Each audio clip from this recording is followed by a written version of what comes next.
तरीके से बीएसएससी को लेकर लगातार आप लोग जो हैं 2014 से आंदोलन करते थे, जिसमें कुछ अभ्यर्थियों की बहाली होगी, वहीं 1778 अभ्यर्थियों को रोक दिया गया, बहाली उनकी नहीं। 13,120 पदों पे बहाली होनी चाहिए। अब बीएसएससी को जो प्रक्रिया अपनानी है सही तरीके से अपनाएं, लेकिन बीएसएससी ने क्या किया, 11,329 का ही रिजल्ट दिया। तो इसमें टाइपिंग का पोस्ट है, नॉन टाइपिंग है, फिजिकल है, नॉन फिजिकल, सारे पोस्ट मिक्स हैं। तो अब ये 1778 अभ्यर्थियों के साथ ये तो अन्याय हो गया। अब इनका किस तरह से बाहर किया गया बीएसएससी को स्पष्ट करना चाहिए। तो नहीं कि सभी टाइपिंग में फेल हो गए होंगे या फिजिकल में सभी फेल होंगे। आपने फिजिकल का मौका भी सभी को नहीं दिया। जिन लोगों ने फिजिकल के लिए पद प्राथमिकता में दूसरा, तीसरा या चौथा नंबर पे दिया, तो उसको आपने बुलाया नहीं। आपने तो मार्क्स के आधार पे बुला लिया। जिनका ज़्यादा मार्क्स था उन्हीं को बुलाया फिजिकल में, उन्हीं को टाइपिंग में।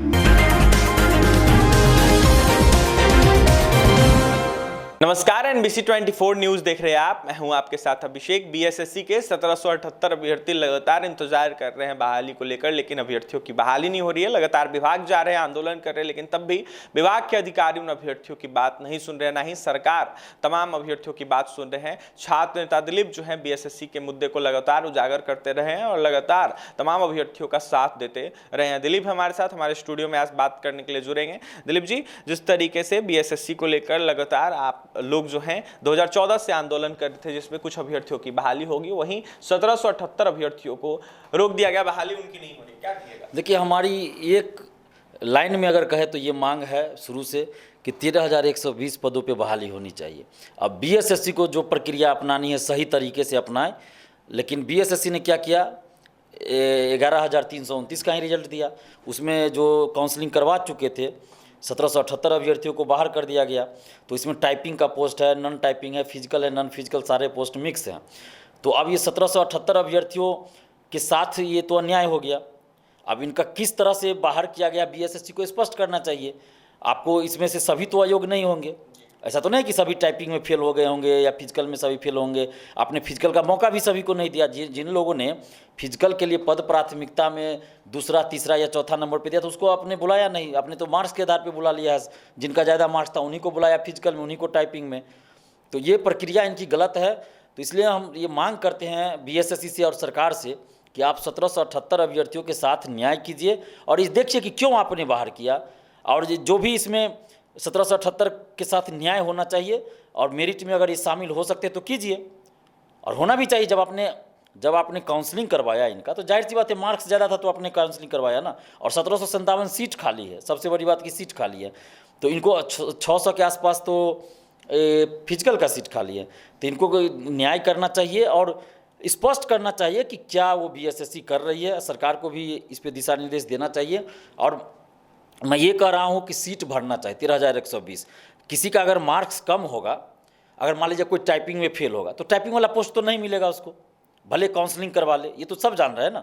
भले हम काउंसलिंग करवा ही लेंगे, लेकिन अगर टाइपिंग का पोस्ट खाली है और टाइपिंग में हम फेल हैं, तो टाइपिंग का पोस्ट हमको नहीं मिल सकता, भले वो सीट खाली रह जाए। फिजिकल में उसी तरह अगर हम फिजिकल फेल कर गए तो फिजिकल का सीट खाली रहते हुए भी हम नहीं जा सकते फिजिकल के पोस्ट पर। ये तो सभी जान रहे हैं।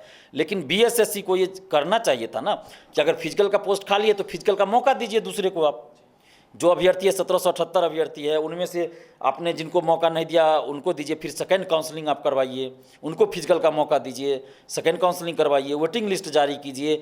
यानी थर्ड काउंसलिंग भी ज़रूरत पड़ता है तो कीजिए, लेकिन सीट भरिए। मेरा ये कहना है कि आप सीट भरिए, चाहे सेकेंड काउंसलिंग करना पड़े या थर्ड करना पड़े।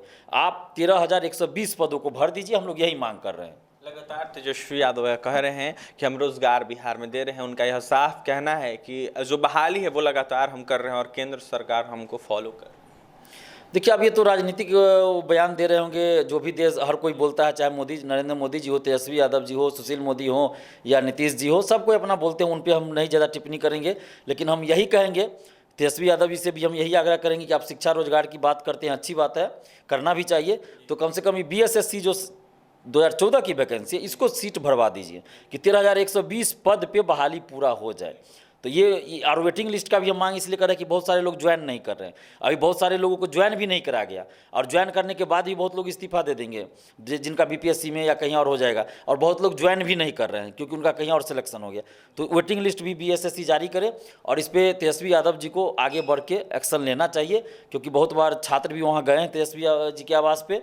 तो तेजस्वी यादव जी को कम से कम युवाओं के दर्द को समझना चाहिए और 13,120 पदों को भरना चाहिए। इसमें 1778 अभ्यर्थियों के साथ भी न्याय हो, काउंसलिंग के लिए सेकंड लिस्ट भी जारी हो, अगर ज़रूरत पड़े तो थर्ड लिस्ट भी आप जारी कीजिए, वेटिंग लिस्ट भी जारी कीजिए, लेकिन 13,120 पदों को आप भरिए।